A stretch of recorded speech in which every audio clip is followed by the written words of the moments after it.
লক্ষণ আর শত্রুঘ্ন। তাহলে আজকের দিনটা পালন করতে হয়, দুই ছেলের জন্মদিন, প্রথম ছেলে রামনবমী মানে রাম, আজকের তিথিটা।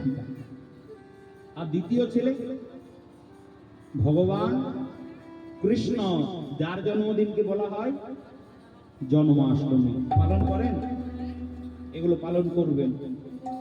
জন্মদিন পালন মানে কলিকালের জন্মদিন পালন করলে লাভ নাই। ভালো করে শুনতে হবে।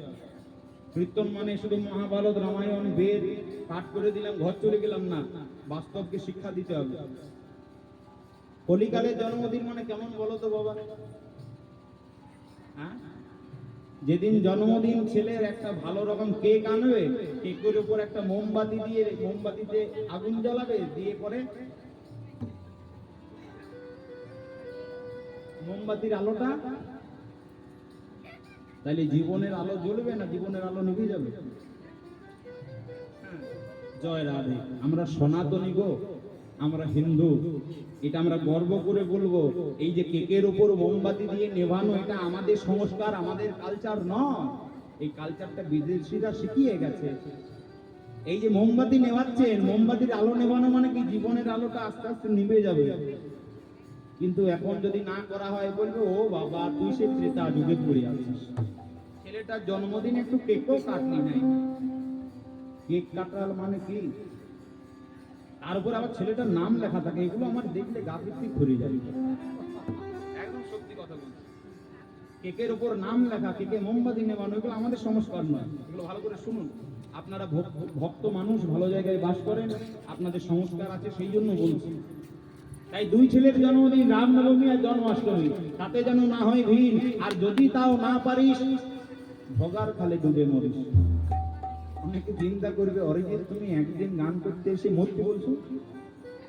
আমি বলছি না গো, মহাজন বলছে যদি তাও না পারো ভোগার খালে ডুবে মরো। ভোগার খাল মানে কোন খাল?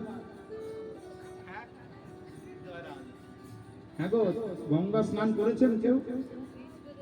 কারা কারা করেছেন হাত তুলুন দেখি। সবাই করেছেন? তাহলে এবার একটা কথা বলি আমি। গঙ্গা স্নান মানে ভগীরথের স্নান। ভগীরথ গঙ্গাকে এনেছিল। লক্ষ্য রাখবেন, এই যে গঙ্গা, তিনি স্বর্গলোকে ছিল, স্বর্গলোক থেকে মর্তধামে এনেছিল কে? না ভগীরথ। সেই জন্য বলছে সারা বছরে একবার হলেও গঙ্গা অবগাহন করো। কিছু যদি না করো, রামনবমী করতে হবে না, জন্মাষ্টমী করতে হবে না, একাদশী করতে হবে না, শিবরাত্রি করতে হবে না, দুর্গাষ্টমী করতে হবে না, একটা কাজ করো, সারা বছরে একবার হলেও গঙ্গা অবগাহন। যারা যারা গঙ্গা স্নান করেছেন তারা মহা বিপদ করেছেন, পাপ করেছেন, পাপ। গঙ্গা স্নান করা মানে পাপ করা। বাবা তোমার মুখে প্রথম শুনছি, এতদিন শুনেছিলাম পুণ্য করার জন্য গঙ্গায় ডুব দেয়। যত যত পাপ করি গঙ্গায় ডুব দিলেই পাপ ক্ষয় হয়ে যায়। ক্ষয় হয় না, গঙ্গা স্নান করলে পাপ বেড়ে যায়। কি করতে হয়? গঙ্গা অবগাহন। কেমন? লক্ষ্য রাখবেন, স্নান মানে গঙ্গায় ডুব দেওয়া। ডুব দেওয়া। অন্য নদীতে ডুবতেন, অন্য সাগরে ডুবতেন, কিন্তু গঙ্গায় কোনোদিন ডুব দিতে নেই। গঙ্গা অবগাহন করতে হয়। গঙ্গার জলে নামার আগে গঙ্গাকে প্রণাম করতে হয়, তারপরে গঙ্গার এক বক্ষ জলে নামতে হয়। এক বক্ষ জলে নেমে এই সংসারে একজন ছেলে তার মাকে যেমন ভাবে কোল দেয়, তেমন ভাবে গঙ্গার জলটা মাথায় নিতে হয়। এই দেখুন, এটা হলো গঙ্গা অবগাহন। কারণ গঙ্গা হলো আমাদের মা। এই অবগাহন যদি করতে পারেন তাহলে পাপ ক্ষয় হবে, তাছাড়া হবে না। সবাই মিলে বলুন নিতাই গৌর হরি হরি। এই সুদামা জন্মগ্রহণ করলো কার্তিক মাস উত্থান একাদশী, কিন্তু জানতে হবে সুদামা পূর্ব জন্মে কে ছিল।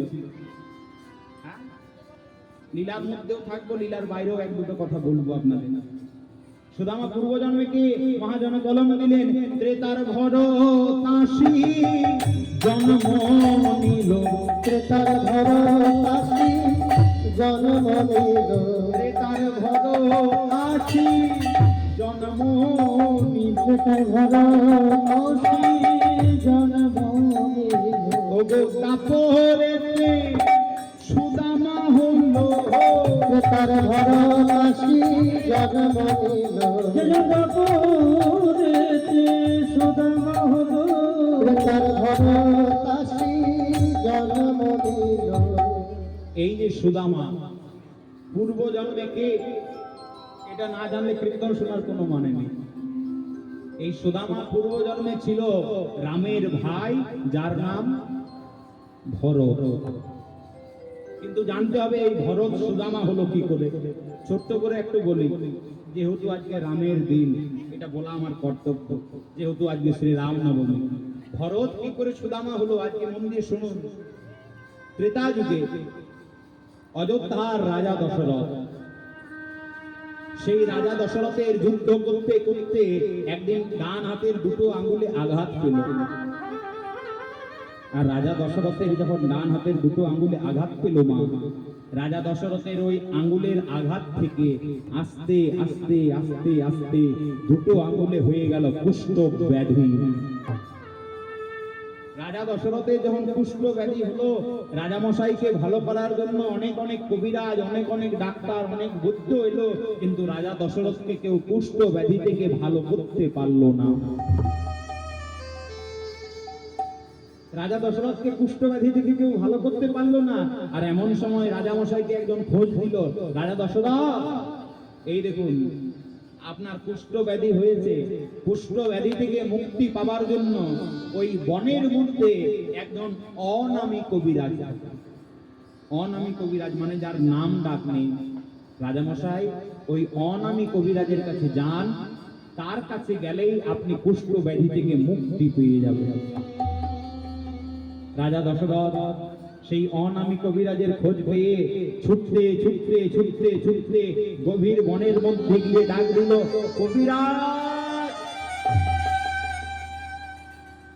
যেই না রাজা দশরথ কবিরাজ বলে ডেকেছে, লক্ষ্য রাখবেন, সেই বৃদ্ধ কবিরাজ একটা পর্ণ নির্মিত কুটির থেকে বাইরে বেরিয়ে এসে বলছে, হে রাজামশাই কি হয়েছে, ডাকছেন কেন? রাজা দশরথ অধর নয়নে কাঁদতে কাঁদতে ডান হাতটা বাড়িয়ে দিয়ে বলছে, কবিরাজ এই দেখো না কবিরাজ, আমার ডান হাতের দুটো আঙুলে কুষ্ঠ ব্যাধি হয়েছে। জানো কবিরাজ, অনেক নামি দামি কবিরাজ এসেছে, কেউ ভালো করতে পারেনি, তবে একজন বলেছে তোমার কাছে এলে আমি ভালো হয়ে যাব। আচ্ছা কবিরাজ বলো না, এই কুষ্ঠ ব্যাধি থেকে মুক্তি পাওয়ার একটা উপায় আমাকে বলে দাও। সেই অনামী কবিরাজটি বলল, রাজামশাই অনেক নামি দামি কবিরাজ এসেও আপনাকে ভালো করতে পারেনি, তবে আপনি ভালো হবেন কিনা জানি না, এই কুষ্ঠ ব্যাধি থেকে মুক্তি পাওয়ার একটা উপায় আমি বলে দিতে পারি। উপায়? কবিরাজ বলছে, রাজামশাই এই কুষ্ঠ ব্যাধি থেকে মুক্তি পাওয়ার একটাই উপায়, আপনার রাজপ্রাসাদে আপনার 3 জন অর্ধাঙ্গিনী আছে, কৌশল্যা, কৈকেয়ী আর সুমিত্রা। রাজামশাই ওই 3 জনের মধ্যে কেউ যদি প্রত্যেক দিন মুখ দিয়ে টেনে টেনে, মুখ দিয়ে শুষে শুষে ওই কুষ্ঠ ব্যাধিগ্রস্ত আঙ্গুল থেকে রক্ত পুঁজ বের করে মাটিতে ফেলতে পারে, আপনি আস্তে আস্তে ভালো হয়ে যাবেন। যেই না কবিরাজ এমন কথাটা বলে দিয়েছে, আর কথাটা বলা মাত্রই রাজা দশরথ ছুটতে ছুটতে ছুটতে রাজপ্রাসাদে গিয়ে ডাক দিল, সুমিত্রা, সুমিত্রা। যেই না সুমিত্রা সুমিত্রা বলে ডেকেছে, রাজা দশরথের ছোট অর্ধাঙ্গিনী সুমিত্রা ছুটতে ছুটতে এসে বলছে, স্বামী কি হয়েছে, ডাকছেন কেন? রাজা দশরথ মৃত্যু ভয়ে অঝোর নয়নে কাঁদতে কাঁদতে ডান হাতটা বাড়িয়ে দিয়ে বলছে, সুমিত্রা এই দেখো না, একজন কবিরাজ বলেছে আমার যে এই ডান হাতে কুষ্ঠ ব্যাধি হয়েছে, এর থেকে মুক্তি পাওয়ার জন্য তোমাদের মধ্যে কেউ যদি মুখ দিয়ে টেনে টেনে এই কুষ্ঠ ব্যাধিগ্রস্ত আঙুল থেকে রক্ত পুঁজ বের করে মাটিতে ফেলতে পারো, আমি আস্তে আস্তে ভালো হয়ে যাব। লক্ষ্য রাখবেন মেয়েরা, রাজা দশরথ এই কথাটা তার ছোট অর্ধাঙ্গিনী সুমিত্রাকে যেই না বলেছে, সুমিত্রা শোনা মাত্র বলে, স্বামী বাবা বাবা, হ্যাঁ, এই জগতে তোমার সেবা ছাড়া আর কিছু আছে? তোমার জন্য হাতের শাখা, তোমার জন্য হাতের পলা, তোমার জন্য মাথার সিঁদুর, তুমি তো সব, তোমার জন্য আমি সব করতে পারি। তবে স্বামী, ওই কুষ্ঠ ব্যাধিগ্রস্ত আঙুল থেকে আমি মুখে করে রক্ত পুঁজ টেনে টেনে বার করতে পারবো না। লক্ষ্য রাখবেন, রাজা দশরথের সব থেকে ছোট অর্ধাঙ্গিনী সুমিত্রা রাজা দশরথের সেবা করতে পারবে না, সেটা বলে দিল।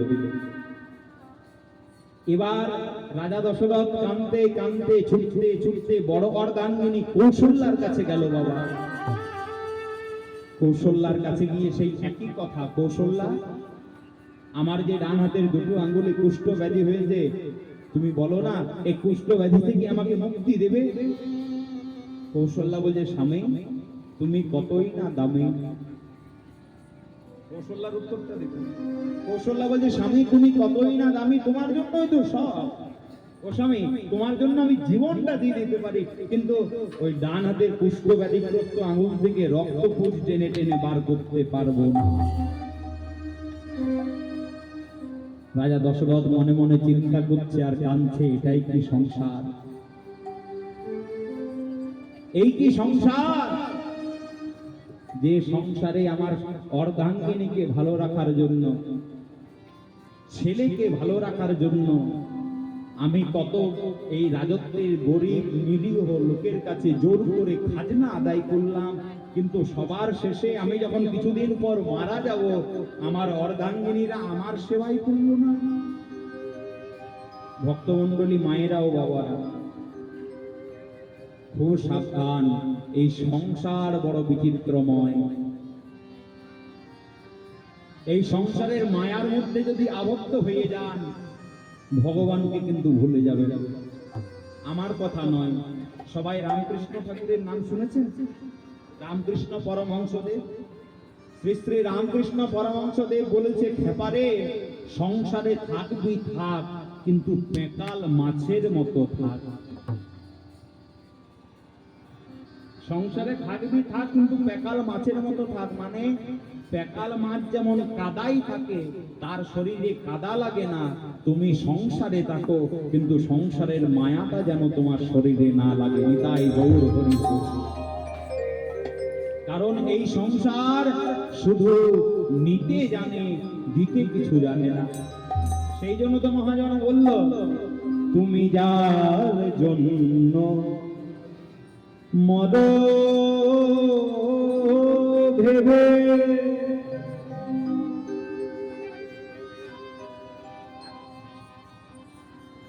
বলো সে কি তোমার সঙ্গে যাবে?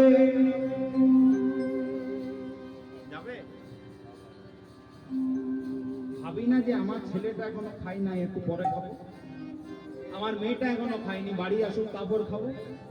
কি জানি আমার মেয়ে শ্বশুর বাড়িতে কেমন আছে, আমার জামাই কেমন আছে।